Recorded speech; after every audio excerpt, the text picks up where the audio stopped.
Hello, Circle members. I am ecstatic to have a wonderful guest for you today. Somebody who online looks like a social media sensation, which she is, and has a massive Instagram, more than 500,000 followers at the time of recording, which will probably be more by the time you see this, but is a business operator, an entrepreneur, somebody who is getting things done in that world. Sophie Morris, welcome to the Circle Conversation. Thanks, Brian. I'm delighted to be here. Sophie, I want to talk about failed narratives. You, particularly now, off the back of this, the Circle members will be able to see the Instagram, the #1 best-selling book in Ireland, this sensational rise. But there was a time, not that long ago, when you were stuck in a story and a narrative of, I'm a failure, my past business was a failure, the book that I released before this one didn't exceed expectations, that was a failure, and you had to pull yourself out of it. Talk to us a little bit about the failure narrative, and especially how you started to pull yourself out of it to put yourself in a position for these amazing things to happen. Yeah, it's a great question. This is something I really battled with.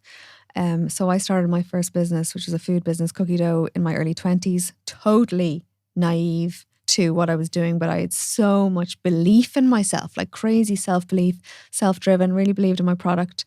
And in a way it was great, my naivety, because I probably wouldn't have gone into it if I hadn't been so naive to know the reality of dealing with supermarkets. But we did really well. Like, we were exporting to multiple countries. We were in all the big retailers in Ireland. You know, from the outside in, it looked like we were very successful. We got loads of profile. I think we were young and it was a really novel product at the time. So we got loads of profile and it looked like a very successful business. But I mean, it was brutal to actually try and make a decent income from it. Like food retail is extremely challenging. And so the margins are tiny. You know, so like it was a slog, and then, you know, ultimately we were worn down and we just couldn't continue. You know, we were supplying Tesco UK at one point, and actually the stuff they pulled on us, and we ended up making a loss during a large promotional period where it was huge volume, and it was, I mean, I couldn't sleep. That's how stressful it was. So anyway, we decided, like, we just have to. I lost so much heart. Like, my kind of initial excitement and you know, just passion about it just faded away. I got so disillusioned with the whole industry. So we luckily found a bakery that wanted to buy the brand. So we managed to exit that way, but just to kind of wash our face, essentially. We made a tiny amount and we ended up not having any debt. So that was a huge win. A lot of food businesses don't end that way. But because that's how it ended, and I had so much belief in that business, like, I genuinely thought, we are going to be in America, like, it's going to be huge. I carried so much shame. You know, I really felt this was a huge failure. I was embarrassed. You know, I have a business background in that I studied. I have a degree and a master's in economics from Trinity. All my peers, you know, I was in my kind of late 20s, all my peers were now starting to really excel in their careers, all in financial services, which was just not a road I ever was going to go down. But here I was, like, business gone, didn't really know where I was going to go.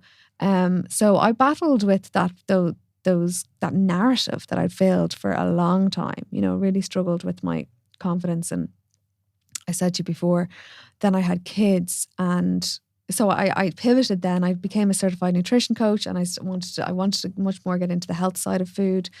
Really small business, really just kind of coaching women. I loved it though. Suddenly I was kind of being more of service to people as opposed to making a food product. And I realized, wow, I got so much more out of that personally, like just being so much more rewarding. I loved it. But I had my boys, my business, I just couldn't continue it because I really struggled with the transition to becoming a mum. Had a lot of postnatal anxiety, and I just it abruptly came to an end, essentially. So, and I never expected that because I was so excited about that business, and that hit me hard because, again, it just felt like this failure. You know, now I'm a stay-at-home mum, and as I said to you before, like, society doesn't value that role, or I hadn't valued that role because society had taught me that to be successful was to be successful in a career and to achieve. And as women as well, we have this opportunity now, you know. And I was just telling myself, oh, well, that's it now. I'm a stay-at-home mom and that's it. I've failed. And I think I definitely did a lot of work on myself. Like I went to a lot of therapy in that time, and I definitely worked a lot on, I realized my whole life I had attached self-worth to achievement. My whole life. Like I was a huge academic achiever and sports in school. And that's how I essentially felt worthy and felt love, was through achieving. To now suddenly not be achieving, that's why I suddenly felt I had no self-worth, like none. And that therapy really helped me come to that realization. And I was kind of slowly but surely over like 5 years, I was able to kind of detach those two, that self-worth piece from that. So that massively helped me realize and coming to and as your kids grow as well, you realize, oh wow, like this is actually the most valuable thing I'll ever do. Like realizing that, like F society and what society says, I know this is the most valuable thing I am ever going to do. And if I become the role model that perhaps I didn't have, then I'm going to be, that is the greatest achievement I'll ever have. So I think that kind of development in motherhood massively helped me. And then, as I said, I had a partner who was just constantly in my ear, like, you need to be careful with the language you're saying. You need to stop with this failure narrative. You need to be, it was this constant, like, Sophie Morris is going to do great things. This is not the end. Whenever the time is right, you will go back out there because you have such a passion for food, and like you will. That was huge. I mean, I don't know, like obviously my inner work was so important, but I do think as well the people that you surround yourself with. If I'd had a partner or husband who was kind of happy for me to be just stay at home and didn't want me to, or just not giving me that kind of language or that self or that belief in me, I genuinely don't know if I would have actually gone back out there. He was so like, oh, you're gonna do this type thing. And like, as soon as he saw me getting a spark, and interestingly, I think it was when I detached that self-worth to achievement, it actually allowed me to kind of relax a bit, and creativity started coming back in.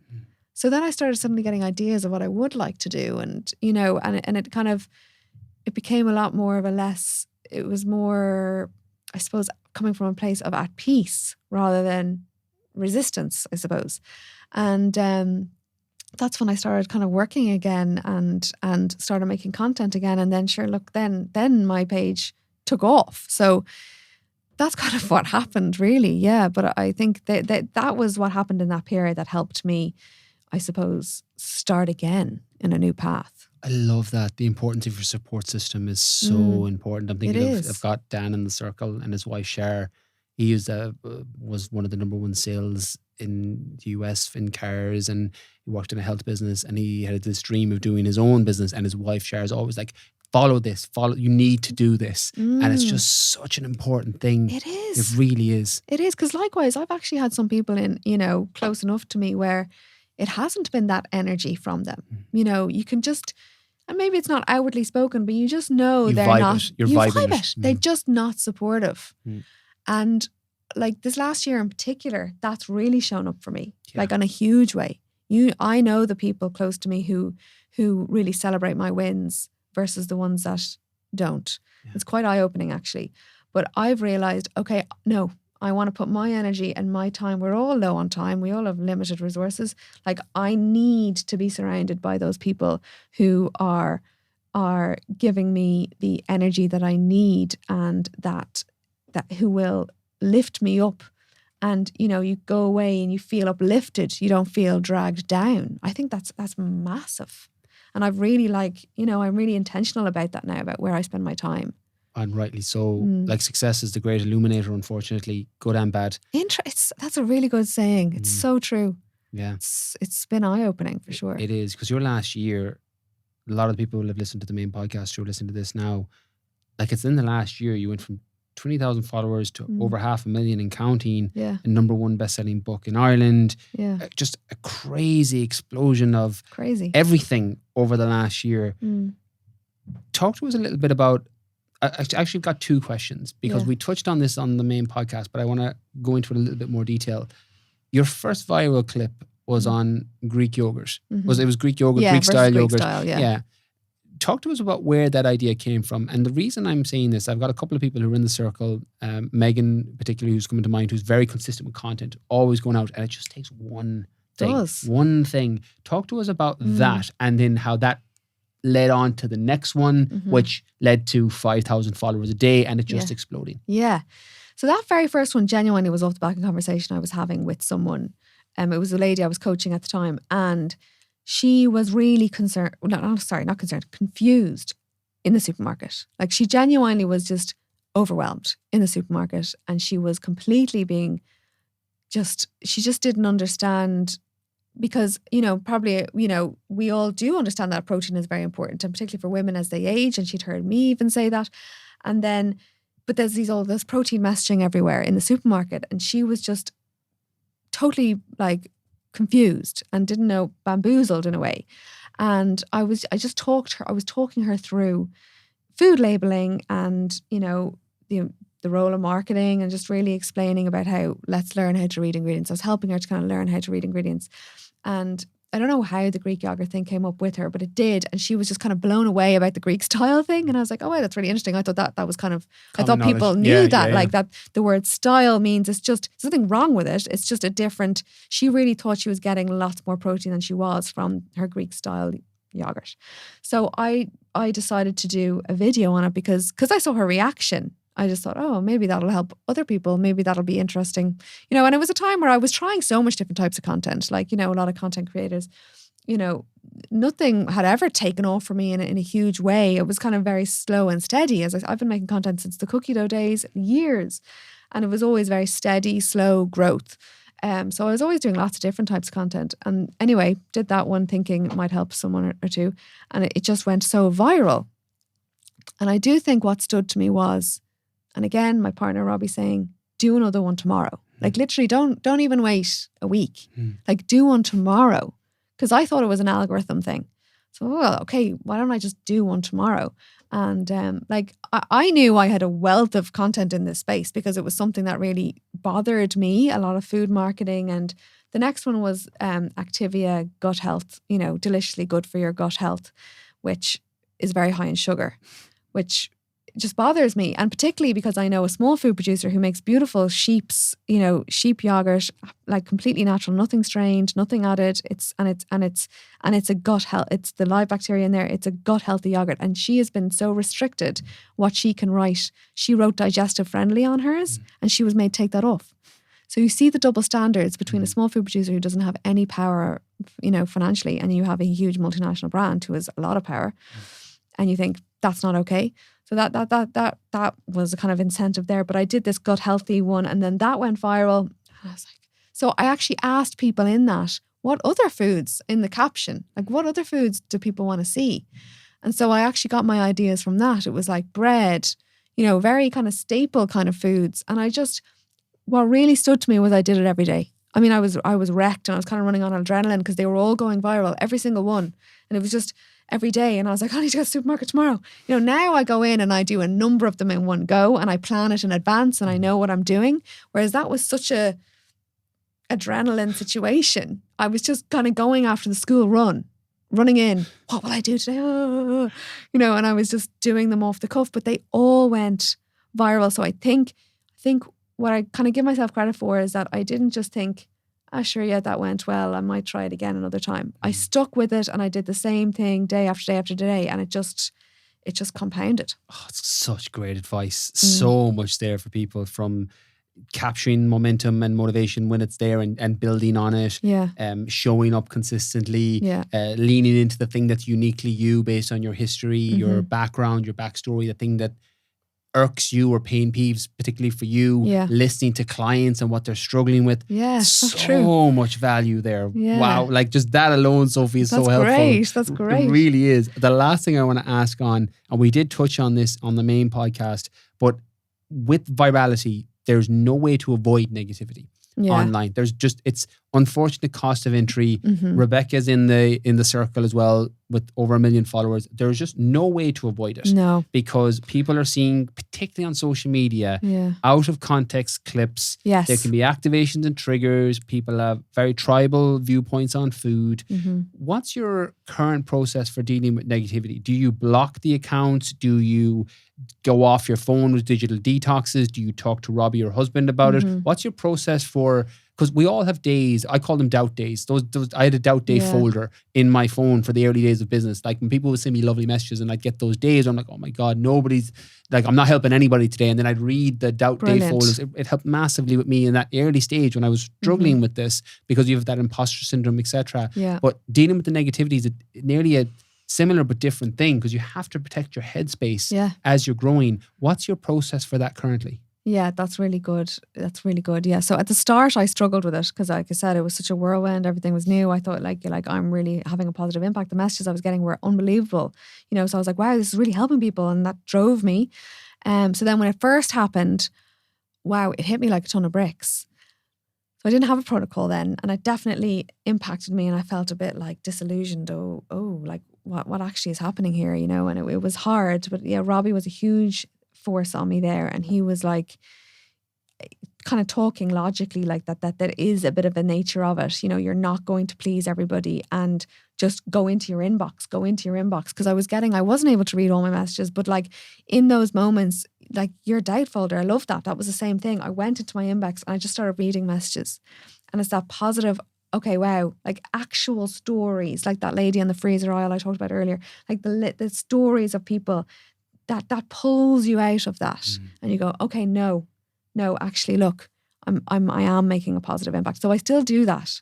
If I have a kind of feeling of a negative video made about me or something, I will go back and I will read those messages. But people who have been actively, clearly using me as a strategy to gain followers, which there have been a few, and it's obvious because it's their entire content strategy. They don't just do it with me, they do it with other people. Horrible model. Horrible model. People in the circle know how much I hate that model. I hate that model. Those people I will block, because I'm like, no, do you know what? I'm not going to let you take advantage of my face to gain following.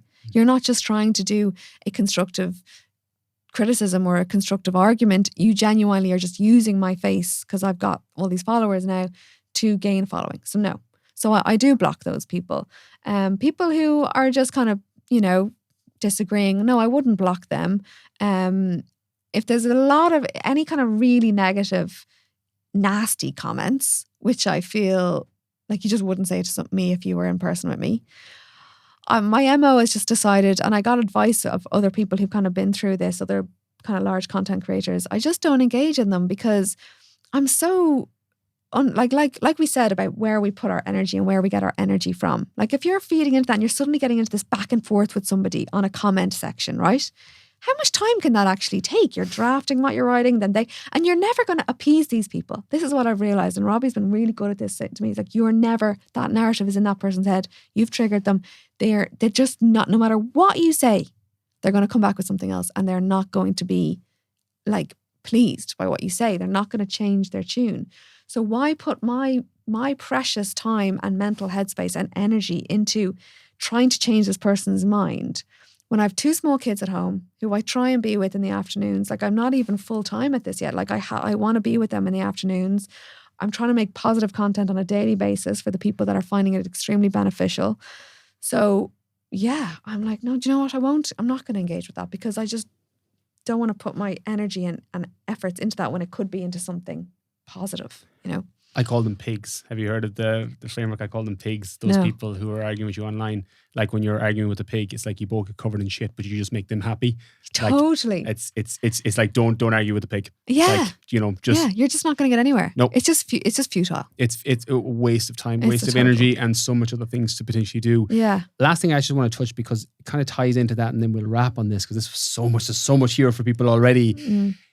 You double down on what works. You mentioned right before we went on air for the main podcast that you try different video styles, but then you come back to the supermarket because that's what works. Yeah. And it's interesting. And I've used this with people in the circle where I say, you can't out Joe Wicks, you can't out James Smith, you can't out Sophie Maris. They're the people who have got their following through HIIT workouts, through calorie deficits, through food supermarkets. By all means, take inspiration and put your own spin on it. But you can't out Sophie Morris, which I think is a really, because everyone has their own version. I have my own strengths. People, Tomo in the circle and Elaine, and everyone's got their own strength and narrative that they need to pull out in terms of your backstory with your history with cookie dough, etc., and then using that now. Yeah. Talk a little bit about doubling down on what works, because I'm actually curious. I'm a content creator, but I like long form, as you can probably gather. Podcast is my baby. I do short form video, but I do not like short form content. It's not my favorite creation style. I do it because it catches the wave of social media. But doubling down on what works is something that I definitely do within business. It's why I've been able to generate a lot of revenue over the last decade consistently, because I double down on the things that are working. With content for you specifically, how do you just consistently double down on what works, or do you still play around with different things and then maybe remove them if they're not working, or what's your actual process for that? Yeah, so I have decided that this is my main form of content, because I am doubling down, because it is genuinely the content that gets the engagement still. Like, I mean, and helps and serves. Even I was like, you know, people must surely going to maybe get bored of these videos, but genuinely, you know, they people want this from me, and they're constantly asking me for more and more. So I'm like, right, well, and and I still get the messages of how it's helping. So I feel like it is of service. And so I'm doubling down on that, but I am trying other ones as well, just to expand and for my own interest too, and to show, you know, other sides of me. And really, I've nearly got this kind of like a funnel thing where we have different ideas. Because so Robbie's come in now, like he works with me now on this. He's also got his own business, but he does a lot of help with me, and I've got a guy who does my editing for me now.